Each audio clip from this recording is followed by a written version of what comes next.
Welcome to Raise the Bar, elevated conversations around entrepreneurship, capital raising, and real estate. I'm your host, Seth Bradley.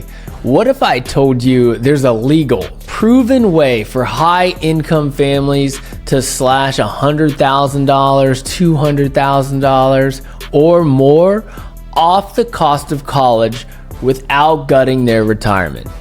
Not someday, not if you're lucky, but right now, with strategies that most, if not all, financial advisors will never tell you about. And we're talking about real estate, right? We're not talking about a 529 or any of these traditional vehicles. We're talking about real estate, tax strategy, financial aid positioning, and a totally different way of thinking about one of the biggest expenses most families will ever face. So if you have kids, or you work with families, or you're in the business of building wealth, which hopefully all of you are, you need to hear this conversation. And with that, let's bring in today's guest. What's up, builders? This is Raise the Bar Radio, where we talk about building wealth, raising capital, and all in all, raising the bar in your business and your life. This is the No BS podcast for capital raisers, investors, and entrepreneurs who are serious about scaling their business and living life on their own terms. I'm Seth Bradley, securities attorney, real estate investor, and entrepreneur, bringing you world-class strategies from the best in the game. If you're ready to raise more capital, close bigger deals, build a better you, and create true financial freedom, you're in the right place. Let's go. Today on Raise the Bar, we've got Lance Morgan, founder of College Funding Secrets, Amazon best-selling author, and the guy who helps high-income families call. Oh man, I got to start that over. You're good. What is that? Sorry, dude. What a mess that was. What did they draft for me? The guy. I don't know. Good question.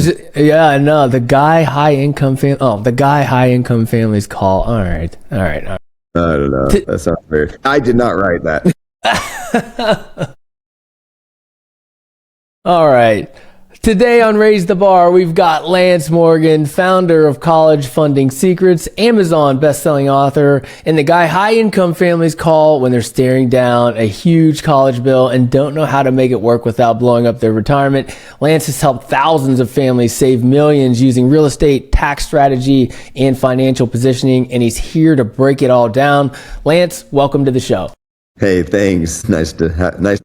Absolutely, man. I'm glad we were able to nail that down. Let's kick things off here. When a stranger asks you what you do on the streets, what do you say?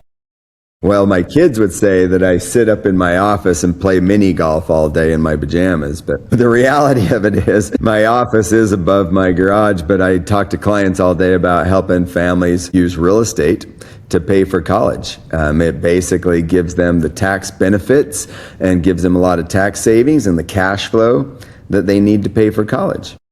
Man, I love that. I'm sure that's just ringing alarms for everybody listening right now. They're like, wait, what? We can use real estate, which everybody that's listening to this show loves, and I can use that to help pay for my kids' tuition. Let's jump into that. But what are you obsessed with right now? We're entrepreneurs.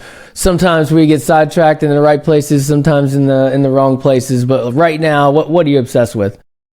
Well, I'm obsessed with massive growth right now. I'm just trying to keep up with myself because this little niche that we're in has taken off and exploded, and I am constantly trying to keep up and fix every bottleneck, that I run into. Currently, it's a matter of, finding new designers that can come in and design these amazing properties for our clients. And we've got an amazing sales team. I was fortunate enough to pick up an Alex Hormozy sales team, if you know who he is. And so I got an amazing sales team that's crushing it, and we're just trying to keep up with them. And then we have a whole team of college funding specialists helping families implement these real estate strategies. And just trying to currently keep up with the houses and theming these houses.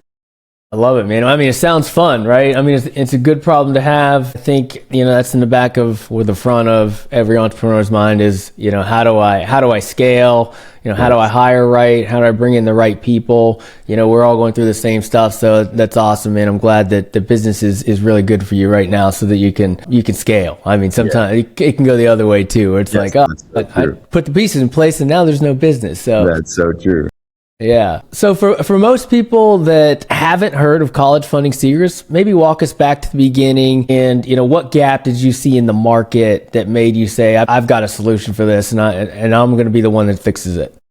Yep. So my background is in the financial services industry. I did all the traditional solutions for families using retirement accounts and 529 accounts for college planning and all that. And then I had 5 kids myself. And as my kids got older, my 2 oldest got closer and closer to college, and I saw the cost of college skyrocketing, and I just wondered if there was a better way to pay for college. And I knew that I was going to make too much money to qualify for any financial aid, but I thought, man, I wonder if there's a way to get free money for college. And we ended up originally actually teaching families how to use a unique life insurance product to save for college because it didn't count against the financial aid. So it was a way of saving for college without it hurting you down the road. And then we were leveraging that money and creating kind of this arbitrage or this positive spread. And that was kind of how we were teaching families to pay for college. And that was kind of the unique, difference from what everybody else was doing in the industry. And it went well. Business was good. We did that over a decade. And my income got to the point where I was worried about taxes. And that led me to the short-term rental loophole that I realized, could help me reduce my taxes. And as I was learning more about it, I realized, wait a minute, this would work for my clients. I could teach my clients how to take advantage of the tax benefits with buying a short-term rental. And so long story short, we built a real estate company that helps families buy these short-term rentals and use these short-term rentals to generate a lot of tax savings and cash flow that pays for college. And surprisingly enough, if you lower your income using these tax savings, a lot of families can get financial aid. So we can get free money for college using these strategies as well, because maybe you're a family making $300,000 or $500,000 a year, you're not going to get any financial aid. But if you reduce your income to zero using these bonus depreciation and tax savings and everything, then a lot of these families actually qualify for financial aid. Yeah, I love it, man. I love the mix here of real estate and college here. Tell the listeners about the short-term rental loophole so we have a good basis of knowledge here.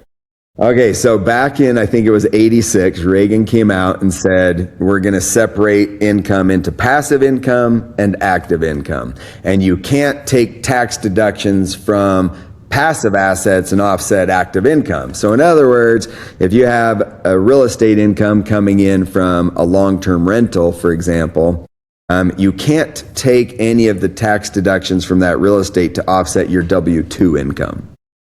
But the exception to the rule was hotels and motels. Hotels and motels were considered to be active forms of real estate. And so it fell under that active income category. And so you could, of course, reduce your active income from losses from hotels and motels. Well, of course, back in 1986, we didn't have short-term rentals or Airbnb. It wasn't a thing. But if you buy a house and if you rent it out for an average of 7 days or less, it falls under that hotel or motel category. So think of it like a little residential house hotel. And then you can take all the tax advantages like using a cost segregation study and bonus depreciation. You can use all of those tax benefits against your active W-2 income. That's powerful, right? There's a lot of folks out there listening that have a high earning W-2, doctors, lawyers, dentists, folks like that, and they're always looking for tax savings, right? Like that's their biggest thing is they've got all this income coming in.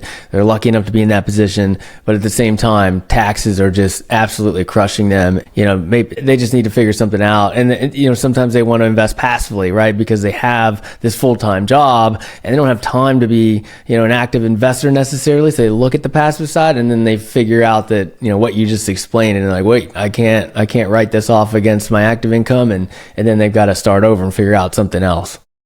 That's exactly right. And they do have to, participate about 100 hours to be able to consider themselves actively participating in this business, right? And so they do a minimum, to qualify, and then we do the rest. And so we partner with our clients and we find the properties, buy the properties, manage the properties, set them up as an amazing Airbnb experience for the guests, create that those 5-star reviews, all the good stuff. And we do all that. And the client participates more as an investor and they get all the tax benefits. And then they, of course, have to participate enough to qualify for the tax benefits. That's about it.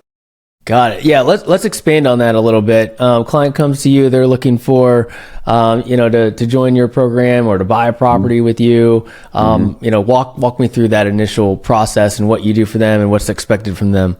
So we've identified a property typically that we like that fits our criteria, and then it's in a market that we like, or in a market that we have management in place, things like that. So we'll find a property, maybe the Smoky Mountains or in Orlando, Florida, or somewhere like that, and then we'll buy the property, one that we want, in our portfolio. And then we basically set it up to where the deed is owned, or the LLC, right, the deed is in the name of the LLC. And then we basically just sell 50% of that LLC. And so the client comes in, buys 50% of the LLC, basically, and we share in the revenue and the upside, the exit, the whole 9 yards, and then they get all the tax benefits, and we do the rest.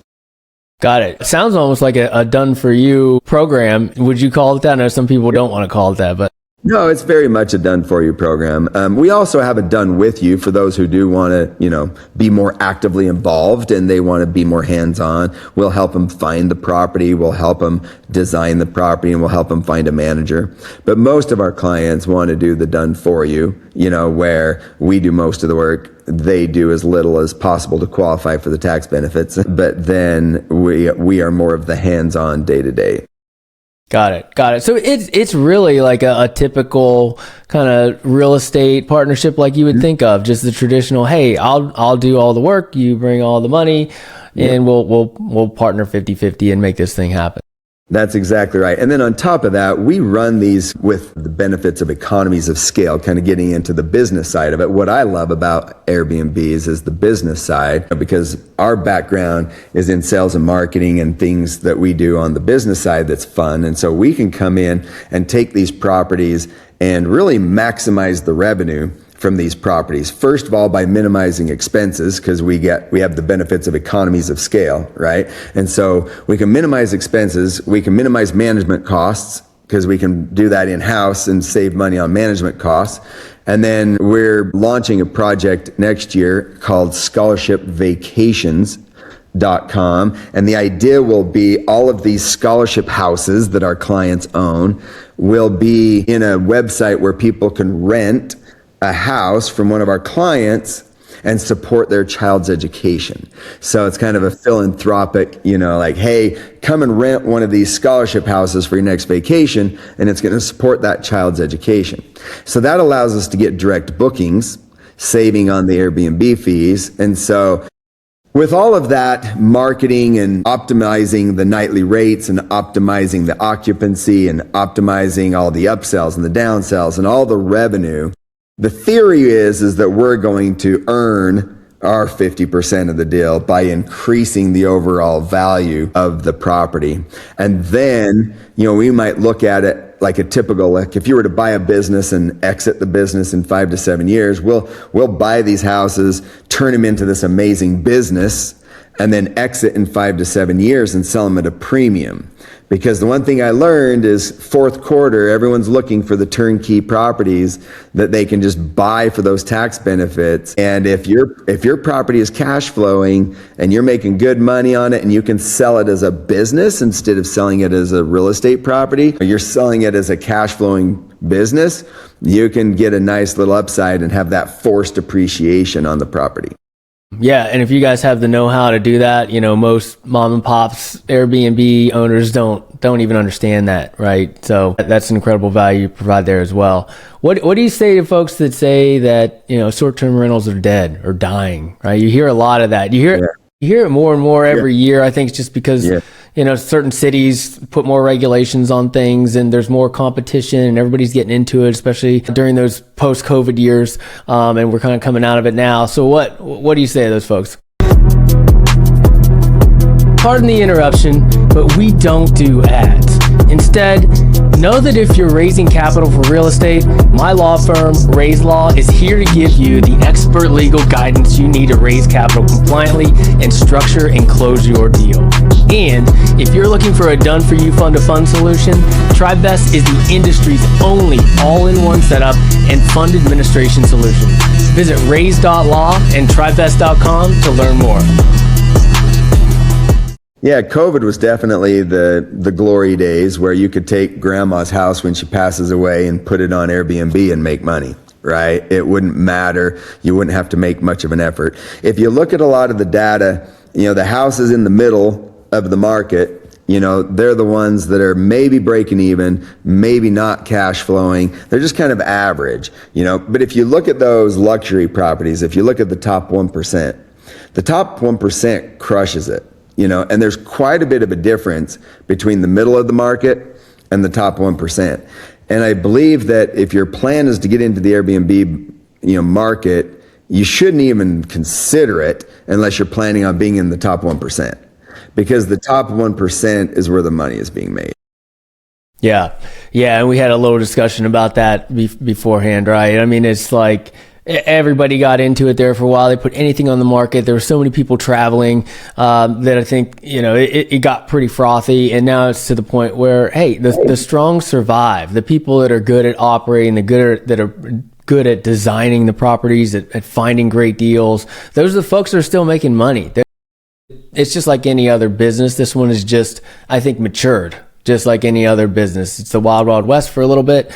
And then, the strong survive, and as they say. So I think it's a great model. Maybe walk us through what you're seeing that does work. How do you get to that top 1%? How much do you have to spend? Like, do you have to buy a $5 million home? Like, how do you kind of get to that 1%? I know it depends on the market, but maybe just give us an example.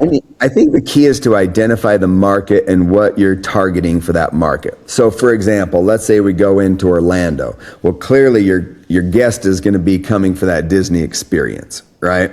So if they're coming for that Disney experience, creating a house with a Disney theme, and there are companies that are amazing at creating these, experiences with all of these Disney themed rooms and houses and everything else, and so your house is going to stand out like a sore thumb compared to all the other houses, because it's got plenty of bedrooms where a few families can come together, and you got plenty of room. You turn the garage into an arcade room, and you've got this just amazing overall experience, and it's all tied around that Disney theme. Versus, let's say, the Smoky Mountains. The Smoky Mountains, you get pretty much everyone on the East Coast can get to the Smoky Mountains within a couple hours. So the Smoky Mountain National Park is the most visited national park in the country. So you've got a ton of people, going into those Smoky Mountains, looking for that getaway. And they're looking for that quiet, getaway in the mountains. And so you've got to create a completely different experience for them. But your house has to be different than every other house on the market.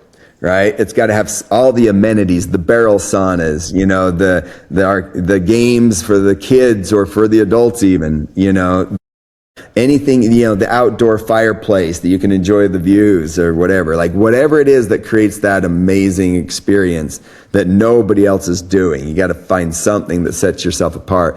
And then not just the house itself, but then it's the management, right? It's managing it and having such an amazing experience that the guest says, you know what, I'll come back to this house time and time again because everything was so clean, the communication was amazing, they were responsive, they were this, they were that. Like, it's that management piece too, managing it as an amazing property, an amazing experience. All of that creates that overall ROI you're looking.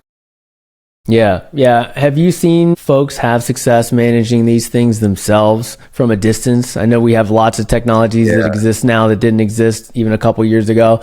Are you seeing that as a success, or do you think that they need to partner with somebody locally?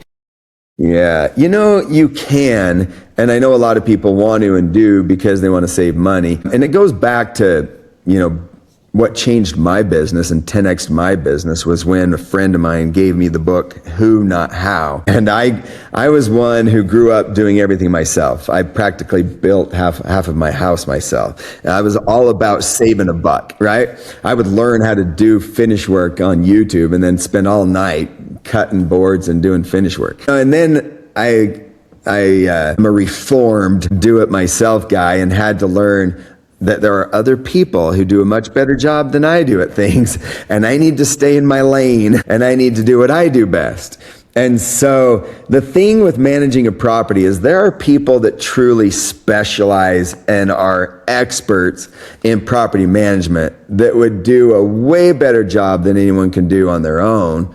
And imagine you're trying to do everything yourself, and a guest has a question or they're trying to contact you, and you're just somewhere where you don't have a signal for a minute, or you're just not able to respond for a minute because you're maybe at the dentist or something like that, And just because you didn't respond fast enough, you end up getting a 3-star review instead of a 5-star review. Versus if you have a whole team of people standing by, to be able to respond to people super fast, those 5-star reviews compared to those 3-star reviews could be the difference in how much you can charge on a nightly rate. And it could also be the difference on whether your house is a guest favorite and shows up on the first page of Airbnb. That makes sense. If you partner with the right person or the right property management company, and they're worth their fees, right? Yeah. They're worth what you're paying them. So you need to make sure that they are. But if they are, you should be able to charge more. You should get higher ratings and reviews, and therefore you're going to have higher occupancy. So it's all going to kind of be a full circle positive effect, so long as you partner with the right people. But that's always the challenge, right? That's exactly right. And then go do what you do best, make more money, and buy another one. There you go. Exactly. So let's connect this all back to college tuition. So we've learned a lot about Airbnb, short-term rentals, what you guys do for your clients on that side. But how is this in any way connected with paying for your kids' college tuition? That's a good question. So the average family spends $250,000 on college. That's usually 2 kids going to a state school. For our clients, they're spending at least that much per kid, right? And sometimes double that with inflation and everything. College is expensive, but let's go with the $250,000 average. If you're going to pay $250,000 for your child's education, that money will be gone, right? You pay cash, you take the money out of your college savings plan, you pay cash for college, the money's gone. Or you take out loans and you pay back the loans for your kids. Either way, all the money is gone, okay? If you take that exact same amount of money, you could buy $1 million house, put 25% down on a house, get into it for 10% down, put another 15% into furnishings and design and making it an amazing Airbnb. So you buy this $1 million house with your same $250,000.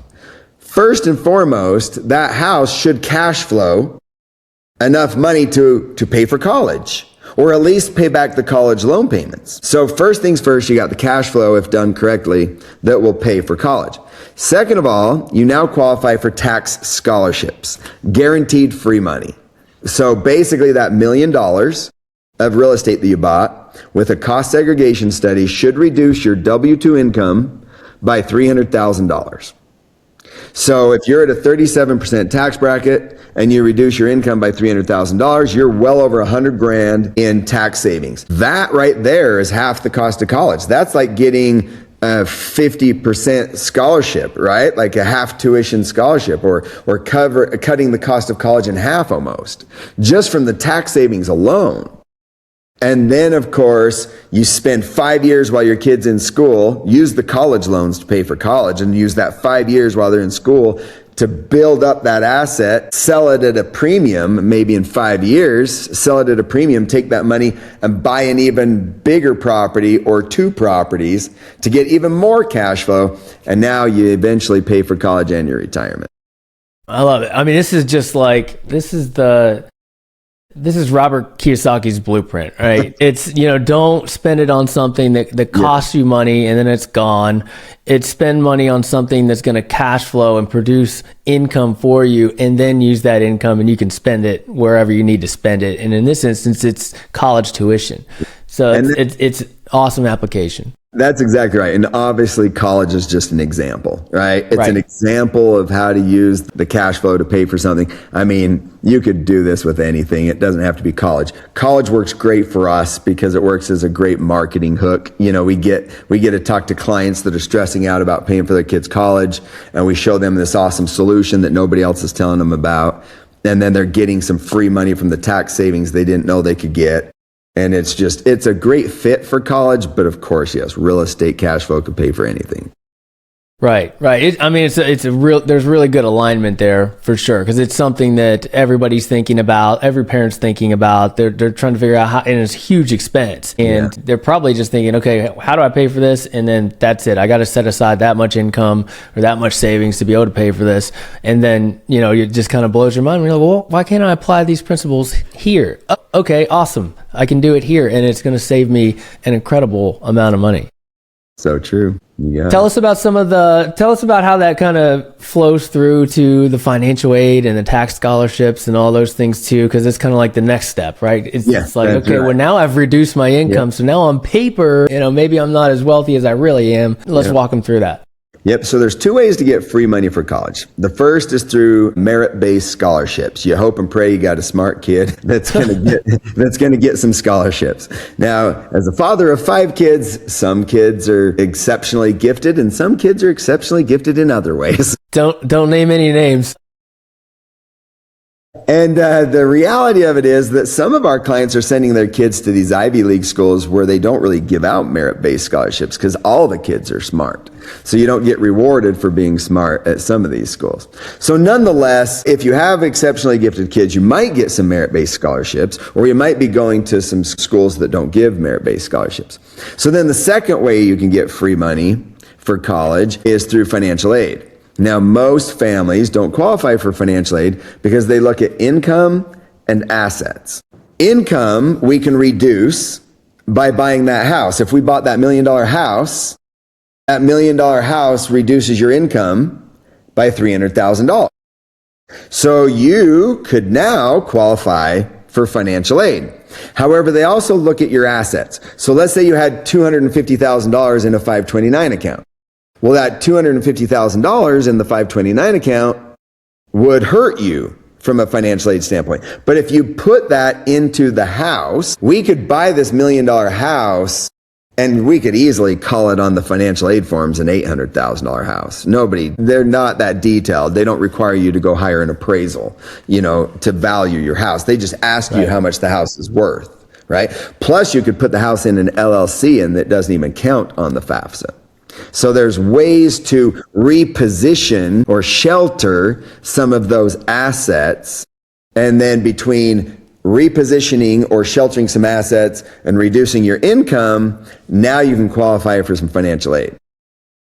Yeah, love that. Anything else about the 529 plan? I think people hear a lot about that. And what do you see the problems with that? I think it's kind of like, from Ks and IRAs, everybody's like, that's the only way to do it. That's how I do it. And, that's you just kind of, lemming your way to retirement, I guess.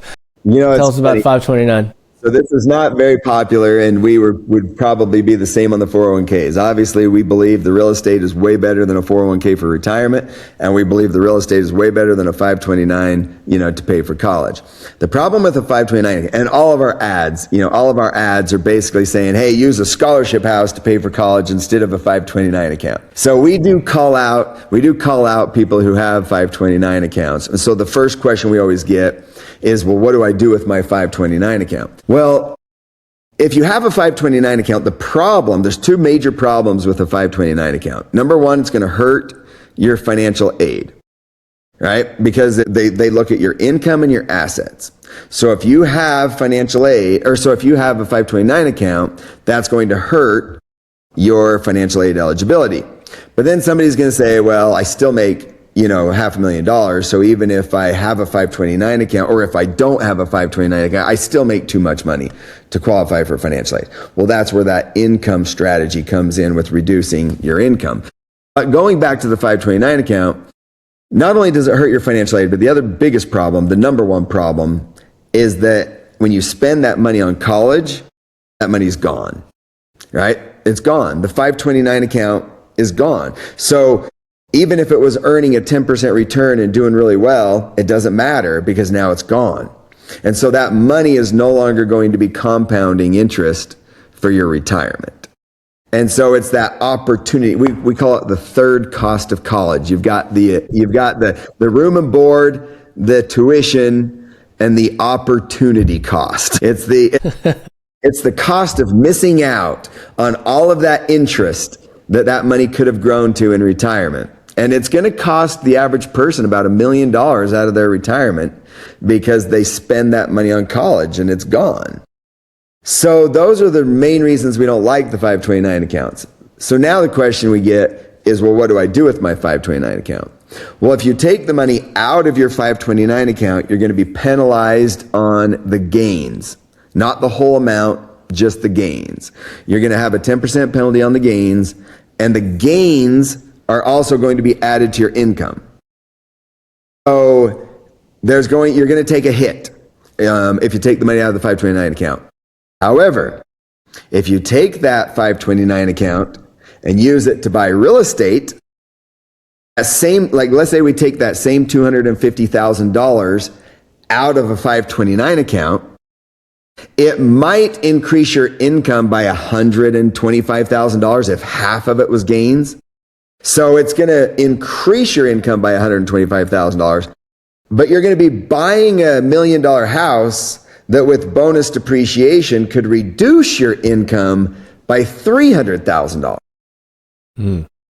So it's a way to still use the 529 account to pay for real estate. Right. Love it, man. Yeah, I'm sure a lot of folks you talk to are that's a question, right? They're like, okay, well, I've already been putting all this money aside in that account. What do we do now? Yeah. Great to have a solution there. Let's fast forward a little bit because I've heard you talk about passing money to the next generation, tax-free. So for our audience of mostly entrepreneurs and real estate investors, how does the college tax planning connect to kind of this broader wealth transfer strategy? Well, the beauty of using real estate to pay for college is that the cash flow doesn't stop after college is paid for. So once college is paid for, that exact same asset will now pay for your retirement, right? And so you can do 1031 exchanges and you can keep upgrading, or you can keep buying more property, or you could sell your short-term rental and invest in apartment buildings one day, whatever it is that you want to do. But the point is that at some point in time, you're going to leave the money that you used to pay for college. In other words, you're going to leave the real estate that was used to pay for your kids' education. You're going to use that real estate to pass on to the kids tax-free with the whole step up in basis and all that kind of stuff. So we can now take this money. So again, instead of the 529 account being gone, now you've got this asset that continues to appreciate the rest of your life, even if it's not the same asset, as long as you stay in real estate. If you stay in real estate, you're eventually going to leave that real estate to your kids. And now you just gave them a college education of their dreams, right? They've got this rewarding career and they're going to thank you forever. But now you're also leaving a legacy by leaving all this real estate for them. Man, I love it, man. This is fantastic. Real estate just solves lots of problems. You just have to be creative enough and be able to, I don't like to call it risk because I think it's more risky to do everything that they tell you to do, right? Like that's the risk. Having one income stream, working a W-2 till you're 65, that's risk. But being willing to step out of your comfort zone and look at alternative investments, real estate, creative structuring like this, that's where freedom's really created. One kind of off the wall question I love to ask people is this: in a parallel universe, tell me about a different version of you if you weren't doing college funding secrets and Airbnbs. What's a totally different version? And sometimes it comes down to like one pivotal moment in your life where you're like, I'm going to go this way, but I could have easily went that way. What's that look like for you? It's funny because I've had, there's this book called The Fork in the Road. And it was a story about, at night, they were trying to decide if they were going to take the road to the left or the road to the right. And they were trying to decide which road to take because only one was going to get them out of the situation they were in. Anyway, long story short, I've always said that my life looks more like the branches of a tree. I've had so many forks in the road that I can't even count. But I started way back in the IT industry. And then I left the IT industry for the financial industry, and I was in what they would call a captive company where I could only sell, what the company was offering, and then I eventually ended up in this, independent side of things where I could do whatever I wanted. But my background was in financial services. And now I consider myself a financial advisor or a financial planner that focuses on real estate as the main vehicle. But that doesn't mean we don't do a lot of insurance products and assets under management and money in the stock market. Like, we do all of it, but there's a reason why there's so many clubs in the golf bag. Like, they all have a different purpose, right? And so real estate, in our opinion, serves a huge purpose, and it's an amazing vehicle, and that's the one we love to lead with. But if I wouldn't have made that change, I actually walked away from a 6-figure residual income. I had enough clients paying me a residual income that I could have just coasted, right? I could have just kept going and slowly grown my practice, over the years. And I walked away from everything, including getting sued for leaving because of my non-compete. And so I walked away from everything to start over. And I started over with what I could scale, what I could grow, what I could own and control. And I don't regret it for a second. I'm not going to say it wasn't easy. I lost my house and everything. It was definitely a rough time in life, but I'm glad I did because it got me to where I'm at today. Absolutely, man. I love that. I love that. A lot of folks that are really successful entrepreneurs had to make that choice at one time or another where they either got shown the door. I actually got fired because I was doing all this stuff on the side. I didn't have time to be billing 2,500 hours a year, and or they quit because they're ready to move on and cut ties. And it's an interesting time. It's a very vulnerable state, but again, the strong survive, and looks like you're doing fantastic. Lance, it's been awesome having you on the show, brother. Where can our listeners find out more about you? Yeah, so you can go to scholarshiphouse.com if you want to learn how to use a scholarship house to save and pay for your kids' college and your retirement. Absolutely. Thanks again, Lance. Appreciate it. All right, my pleasure. Cool. Let's jump into these quick hitters here. Welcome to $1 Million Monday. Lance Morgan, how did you make your first million? I leveraged other people's time and other people's expertise in the college funding space, teaching families how to save and pay for college. Awesome. How about your last million? My last million has not happened yet. I've still got a long ways to go. I've got a lot of millions. This one's applicable then. How about your next? Your next million? How are we gonna get there? So within 12 months, we should be at $1 million a month. So our goal is we're on track for $1 million a month. Well, $1 million a month. There we go. All right. You're doing okay then. We're good. We're all good here. Right. Awesome, man. I appreciate you. Lance Morgan, you're clearly in the top 1% of what you do. What is it about you that separates you from the field? Again, the only way that I've been able to get to where I'm at is with people. I had probably 3 people on my team a year ago, and now we have over 50 on our team, and it's only been with people that I've been able to grow and expand as fast as I've been able to grow and expand. About a year and a half ago, I was looking into real estate for myself personally and didn't know anything about it. And now we are basically a real estate company selling lots of real estate, and it's because I surrounded myself with a lot of people that were way smarter than I am. Incredible. Yeah, that's how you scale, man. Typically, to get to the top 1%, you have to take some risk. What's the biggest risk you've taken, and how did it pay off? Yeah, the biggest risk I took was when I left my residual income from the insurance industry that I was in and went out and started my own company so I could have more freedom as far as products to choose from and marketing that I could do without compliance and breathing down my neck. And so just going out on my own, leaving that cushion of a client base and residual income and starting all over again, it's the biggest risk I ever took. Yeah, it's a big moment for everybody. Thanks, Lance. All right, builders, that's a wrap on today's episode with Lance Morgan.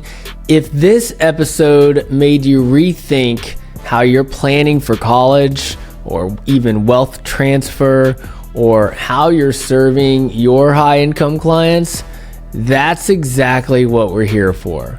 Do me a favor, leave a rating and review on Apple Podcasts or Spotify or wherever you're listening, because that's how we keep attracting guests like Lance and delivering conversations that actually move the needle for you in your business, in your life. And if you want to connect with Lance or learn more about college funding secrets, check out the show notes. And as always, enjoy the journey and raise the bar. Cheers. Thanks for tuning in to Raise the Bar Radio. If you enjoyed today's episode, make sure to subscribe, leave a review, and share it with someone who needs to hear it. Keep pushing, keep building, and keep raising the bar. Until next time, enjoy the journey.